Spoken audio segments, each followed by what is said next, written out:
Hello, what's up guys? Gusto mo rin ba matuto ng tulad nito? Yan o, yan sa taas. Tara, gagawin natin ang tutorial yan.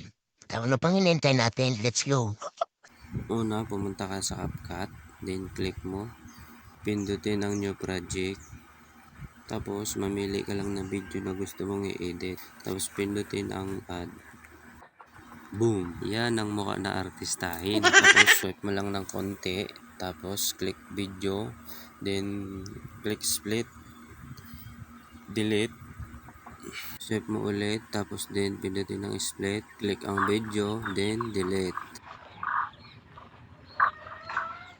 Ayan, yan lang ang video gagamitin natin. Ayan, ano, parang tanga lang, parang boksingero lang, Tapos, hanapin lang ang overlay. Click overlay.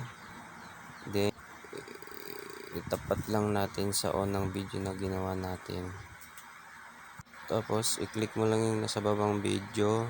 Then, hanapin ng cut out. Then, remove background. Ayan, tapos antay-antay lang tayo na ma-remove ang background. Yan, na-remove ng background, pindutin ng confirm. Yan, para akong nababalik dyan, pang.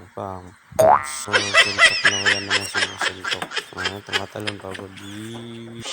Ayan na nga, nagpakita na ang kambal ko kasi na-remove na ang background. So, iusog lang natin yung in-overlay natin kanina. Palakihin para pumantay sa isang video. Ayan, at okay na nga. Mukhang okay na, kahit hindi naman. I-add natin yung isang video na ginawa natin na parang ganito. Yan, yung parang tumatalsik. I-screenshot lang natin. Yan. Tapos, ipantay mo lang yung sukat ng picture para sakto-sakto lang din doon pag inilagay mo na. Tapos, i-add lang natin yung picture na in-screenshot kanina para magamit natin sa pagtalsik-talsik. Ipantay lang natin sa original na video para pag suntok mamaya, sakto lang siya.